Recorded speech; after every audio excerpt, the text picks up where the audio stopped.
Hi, it's Ray from Toledo Cebu. It's been a while since I've been on any videos or anything like that. Since my last broadcast or update on my stuff in my house to build and things like that, I actually had another two more heart attacks actually. One in Manila, and then I had to go for a follow-up surgery, emergency surgery in ICU in Cebu Doctors Hospital. So it's been a while for recovery, but now I'm back. Things are good. It's rainy season in the Philippines. And I thought what I'd do is start some more videos because it's been almost 2 years since I built my house, and there's things that worked, things that didn't work, things to talk about, and see what if you're thinking of building a house or coming to Cebu, what it's like now. And I'll tell you, in Toledo, in the last 2 years, things have changed a lot around my house. I think you noticed in the very beginning when I'm building, it's somewhat isolated. There's not much around here, and if I'll show you some videos later of where the place is and what's going on. And there's a lot of buildings going on. Things are moving. Got Wi-Fi now with fiber, and when I first bought this place, I had to struggle to get electricity out here and water, and now it's like every utility you can think of is available. I want to talk about also what worked out as far as water filtration, things like that. And also I did talk about I was going to do solar, and no, I haven't done solar yet. My last estimate was $390,000 for a 5 kilowatt system with batteries.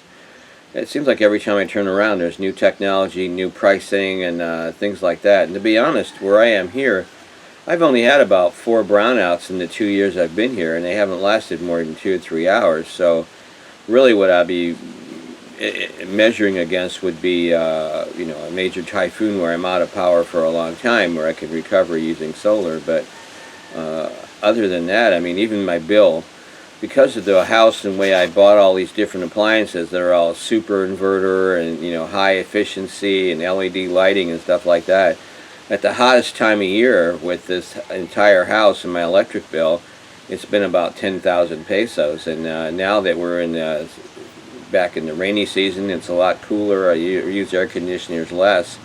We're down to like 6 or 7, usually around 6,000 pesos. So if you look at that and you say, what's the break even for 6,000 pesos a month on a 390,000 peso system, it could take quite a while, right?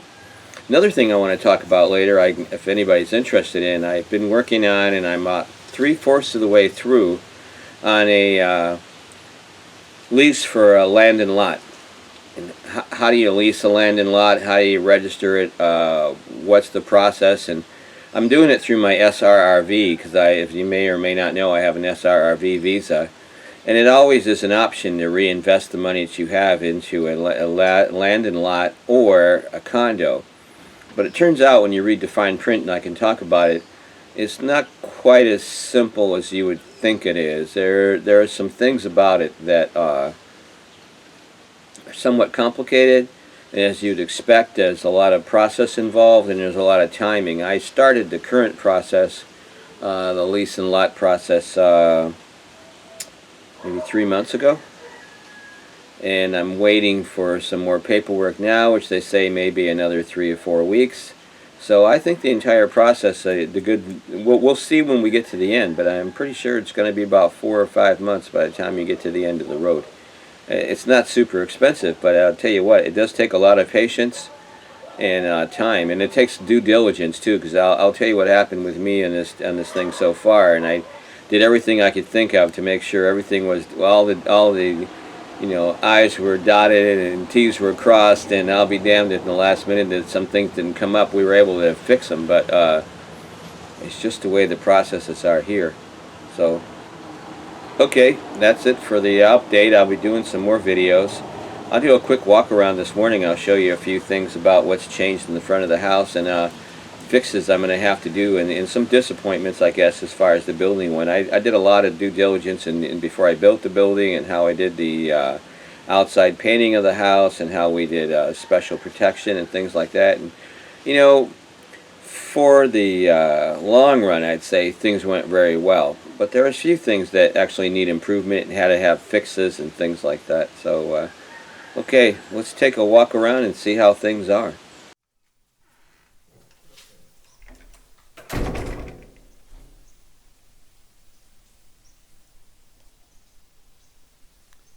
Well, let's take a walk outside and do a quick view of what's changed. I have been able to do a little bit of landscaping around here, so things are looking up as far as that goes. Although I tell you, it takes a lot longer than you think to get things to grow in the Philippines. You think of tropics, it's going to take off really fast, but some things do and some things don't. For instance, the thing you would think would take off really fast is bamboo, which in this case didn't really happen. It's starting to now, but it's been 2 years. Now, on the other hand, if you look down and see all this grass, this has only been like 3 weeks since I cut the grass. I started cutting it again, and it filled in. I had this all gravelled in, thinking, well, grass isn't going to grow in gravel. Well, guess what? It does.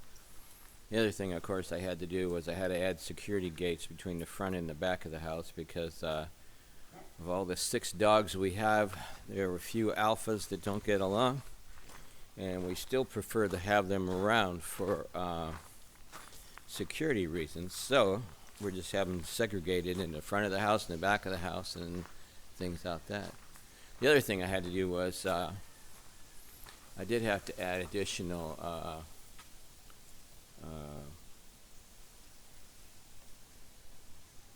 camera system here because I needed 2 more for a good view of the place.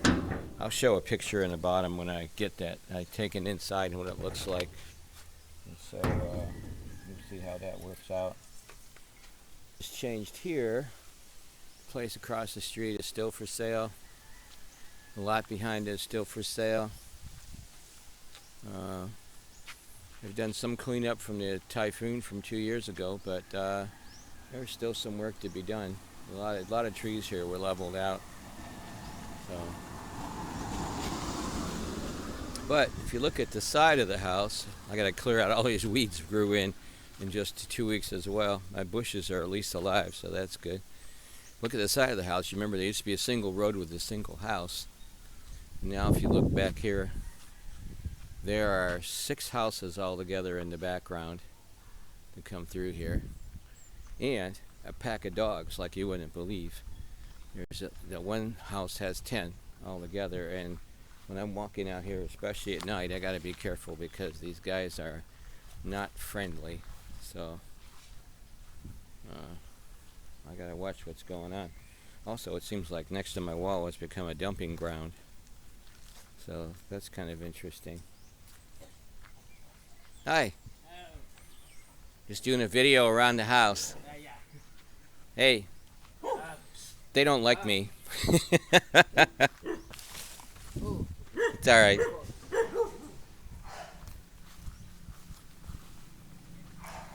So those were 3 dogs. And there are actually about 6 more just like them that try to come after you. So, needless to say, I don't walk around the neighborhood much without a dog stick.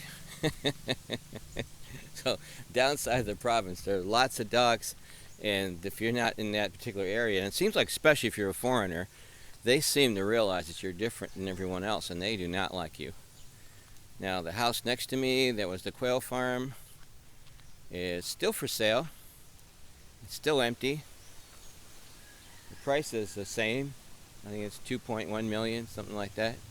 500 square meter lot, and a little house sitting on it. That's actually a 1-room house. I've seen the inside, and it's 1 room, and in the back, as you see there, that's a bathroom. It's a separate building. And this lot here is also for sale. And this has got a bunch of mango trees and stuff on it. This is smaller. I don't think it's 500 square meters. I think it's more like about 300 square meters. And so that's about it. And then this other property up here is for sale as well, with a lot of coconut trees. So the price here has gone up. It used to be about 1,100 pesos per square meter. And now because of fiber, electric, water, the road improvement, it's gone up to like 1,800 actually. So it's pretty big, and there's tons of little stores have popped up all the way between here and the main road. So it's actually quite interesting.